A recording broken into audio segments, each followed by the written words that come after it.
Okay, game. Magsisingit lang ako ng isang topic. Actually, hindi ito yung huli nating topic. Naisingit ko lang kasi mukhang mukhang seryoso na, no? Nagkakaseryosohan na tayo ng usapan. Pagdating sa lab team, de joke. Pagdating sa sa election 2028. At kanina may isang interview si Senator Risa, si Risa Ontiveros, na mukhang feeling ko malapit na siya mag-announce na tatakbo siyang presidente. Kasi since pinag-usapan na rin naman natin ng kampanya ng 2028, feeling ko malapit na to. Ito yung balita sa kanya kanina. Ay, ito na siya. Kasi nakamute. Okay, game. Ulit. Ulit. Yan. Good. Inihayag ni Senator Riza Ontiveros na seryoso niyang pinag-iisipan ang pagtakbo bilang Pangulo sa eleksyon 2028. Yan ang isinagot ng senadora nang hingan siya ng reaksyon ukol sa mga nananawagan sa kanyang pagtakbo. Sabi ng senadora, umaasa siyang magkakaisa ang kanilang grupo para piliin ang pinakamalakas na kandidato. I am seriously considering it, preparing for that possibility. Ano po yung hintay natin na factor so that we can decide? Well, syempre yung mga indicators, for example, yung survey results of that strength, of that wide support mula sa ating mga kababayan o botante. Yun. Tatakbo daw siyang presidente. Ngayon, mga kababayan, na nakakatawa lang kasi feeling ko ginagamit nila si Win Gatchalian para i-build up si Natawa ako sa interview na to kanina, promise. SP, di po ba kayo napipikon or kayo po ay Mukhang hindi naman siya kinikilig. Siyempre meron naman, hindi tao rin naman tayo. No? Nakikipikon din tayo once Hindi, in a meron while. pang isa, SP, meron pang isa. Senri. Kumbaga papalitan Pag hindi raw na ang nagpa-interview Katniel. si Gatchalian sa akin, ikaw may kasalanan Sabi na. ko sa'yo, hindi ko Oo. nakakausapin. Paano daw yung Senri o yung Risa Ontiveros at Gatchalian na Senator Sherwin? Winry. Well, of course, malaking bagay sa akin na ma-associate kay Senator Risa dahil Winry pala. isa siya sa pinaka-masipag, matapang at produktibong senador natin. Makikita natin sa special session, dami niya natapos. No? Yung batas sa barangay health workers natin, isa sa pinaka-importanting batas natapos namin na special session. So, malaking karangalan para sa akin.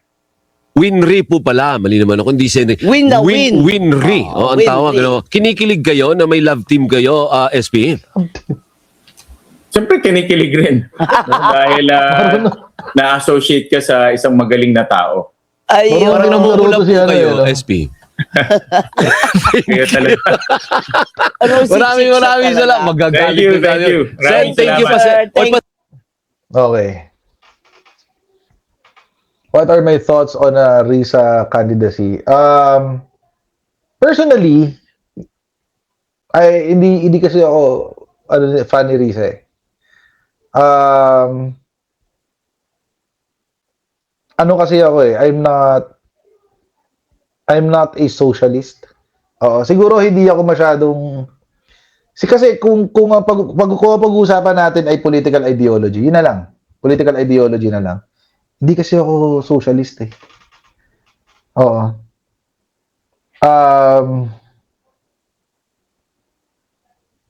Siguro kung pag-uusapan natin ng politika, I'm more conservative. Siguro I'm more Republican, ganun. Oo. Kung nasa states ako, mas malamang Republican ako kaysa Democrat. Si Risa kasi nandoon sa parte ng mga Democrats eh. Ganun siya. Mas tawag dito, welfare, social welfare, ganyan-ganyan, etc. etc. Tapos more progressive ang mga pananaw sa politika. Ako kasi hindi, conservative kasi ako eh. Oo, naniniwala kasi ako sa conservative values. So, kaya hindi ako fan ni Risa Ontiveros kung tatakbo man siya. Pero mga kababayan, kung si Risa ang kakandidato, I don't think she has what it takes to win. Um,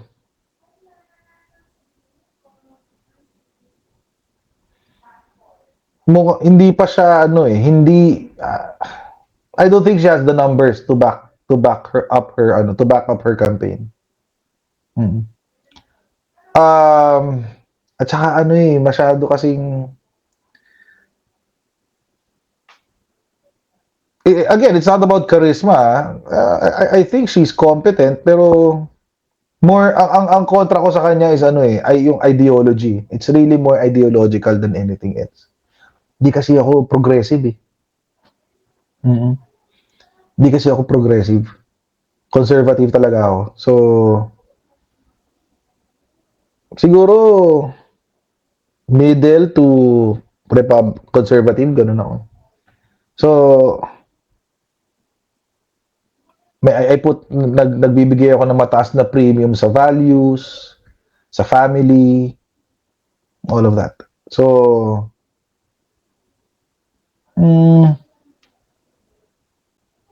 parang hindi ako magrerisa. Pero kung ito ang akin. I think kung magiging smart ang mga liberals, mga dilaw, mga pink, if they will be smart at kung ang objective lang hindi manalo si Sara Duterte, they should find a middle ground with the administration forces. Kasi mas malaki ang numero ng administration kaysa sa kanila. So, they should find the middle ground. Hindi na pwede dito yung yung mindset nila na hindi ano lang kami, purist kami, ito lang dapat liberal lang kami. Wala, hindi. You cannot do it. Ngayon pa lang sinasabi ko na, they cannot do it. And then they will battle for 6 more years against a Sara Duterte presidency. Hindi nyo kaya.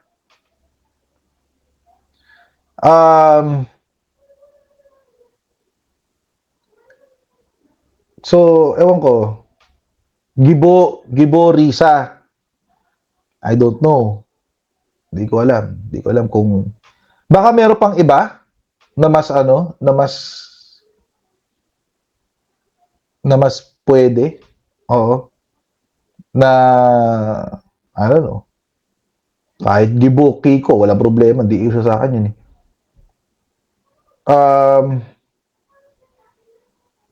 Pero Riza parang ewan ko lang. Hindi talaga kasi ako supporter ni Riza Ontiveros eh. Or baka kasi I don't know, baka, hindi ko pa naman naririnig yung yung plataforma niya or anything. Pero kung babasihan ko yung history niya, hindi ko talaga masusuportahan. Lalo na very aligned.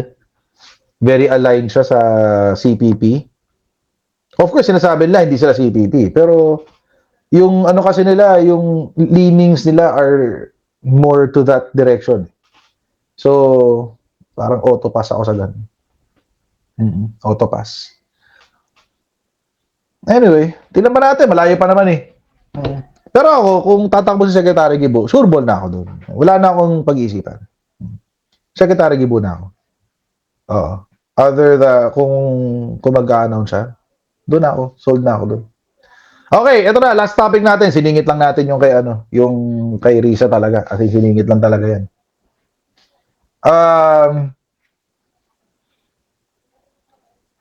Gibo Recto, pwede rin.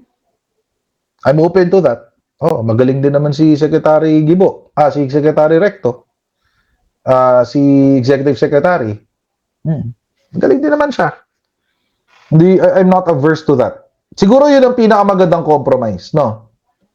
Between the administration forces and the liberals, I think that will be the best compromise. Kasi si Recto, ano siya, di ba? Ano din siya, nasa Liberal Party din siya. So, I think that's a good compromise. For me. Okay na yun. Gibo tsaka recto. Pwede. I don't think tatakbo pa si PBBM. I don't think he will do that. Tingin mo may i-endorse si PBBM? I don't think may i-endorse siya. Pero I think he will give his support ng well, siguro, we don't know, possibly. Ma-surprise na lang tayong lahat, di ba? I don't know. Siguro, pwede. Pwede.